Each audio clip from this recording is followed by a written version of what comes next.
Es war unheimlich schwer nach seinem plötzlichen Tod, aber ich wusste, ich kann die Bienen nicht alleine lassen. Ich bin Vanessa Stocklaser, ich bin 30 Jahre alt, ich bin Studentin und Hobby-Imkerin.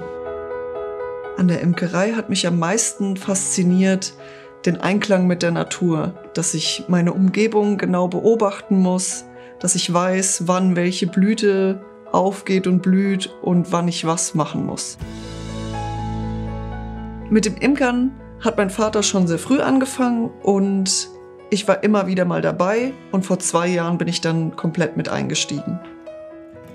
Mein Vater ist im Dezember 2019 verstorben. Das war noch erster Advent und den haben wir noch gemeinsam verbracht. Am Dienstag darauf habe ich dann morgens einen Anruf von der Pflegeschwester bekommen. Die sind 3-mal am Tag zu ihm gekommen, weil er Diabetiker war. Die haben mir dann gesagt, dass er verstorben ist. Und ich habe mich dann schnell angezogen und bin rübergefahren. Und als ich angekommen bin, lag er dann tot in seinem Bett. Also er ist einfach morgens nicht mehr wach geworden.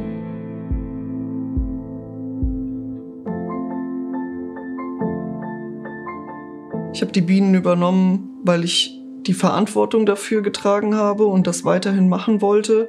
Und ich auch diese Verbindung nicht verlieren wollte, einfach weil ich wusste, das ist das, was mein Vater und ich gemeinsam aufgebaut haben. Und ich wusste, dass er trotzdem dabei ist. Und dieses Gefühl wollte ich nicht verlieren. Franzi und ich sind schon sehr lange befreundet, wir kennen uns schon sehr lange. Und in der Zeit, als mein Vater gestorben ist, war Franzi auch eine sehr wichtige Person für mich, die mich aufgefangen hat und vor allem mich abgelenkt hat. Als ihr Vater verstorben ist, habe ich die Vanessa sehr natürlich trauernd wahrgenommen, wie das letztendlich ohne Papa alles weitergeht.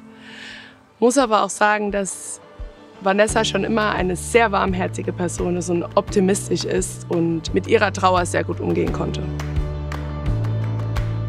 Mein Vater und ich, wir hatten eine ganz besondere Beziehung. Wir haben viele Gemeinsamkeiten gehabt und haben viele Hobbys miteinander geteilt. Er hat generell Pflanzen und die Natur sehr gemocht und das haben wir beide gemeinsam geteilt.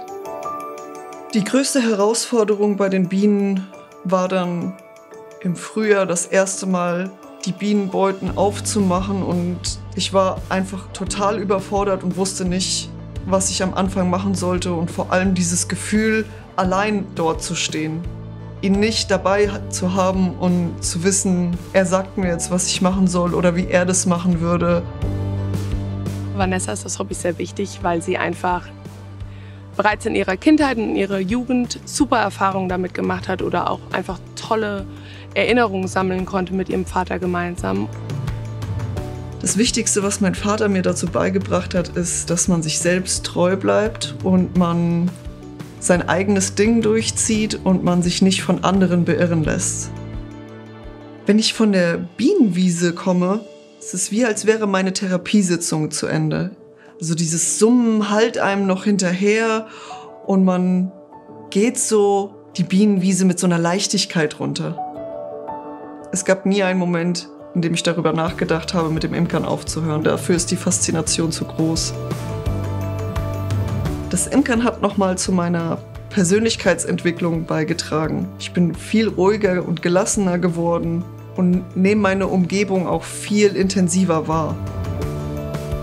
Zu meinen privaten Wünschen gehört natürlich auch irgendwann eine Familie zu haben. Und wenn ich dann mein Hobby, das Imkern, an meine Kinder weitergeben könnte, so wie mein Vater das hat, dann wäre das die Kirsche auf dem Sahnehäubchen. Wenn ihr mehr spannende Einsichten bekommen wollt, dann abonniert den Kanal. Es wird viel vom Bienensterben gesprochen.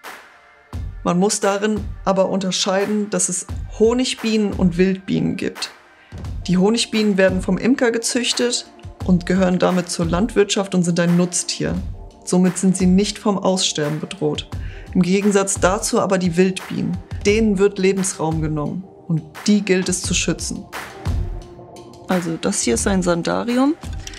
Das ist ganz wichtig für die bodenbrütenden Wildbienen. Und zwar hebt man hier den Boden etwas aus, dass man die Erde ein bisschen abschöpft und dann legt man Sand da drauf. Ja, eine weitere Möglichkeit, die Wildbienen zu unterstützen, sind Blühwiesen. Die kann man sich im Garten oder in einem Kübel anlegen und die bieten dann Nektar und Pollen das ganze Jahr über Nahrung für die Wildbienen und wenn man die Stängel sogar im Winter noch stehen lässt, haben die Möglichkeit darin zu überwintern. Die Welt kann von mir lernen, einen Bezug zur Natur zu schaffen und wieder mit ihr zusammenzuleben, statt gegen sie zu arbeiten. Wenn ich der Welt einen Satz mitgeben könnte, dann wäre das, dass man sich erstmal neben sich selbst stellt und beobachtet, bevor man etwas Unüberlegtes macht. Ich glaube, wenn mein Vater mich heute bei den Bienen sehen würde, dann würde er sehr stolz auf mich sein.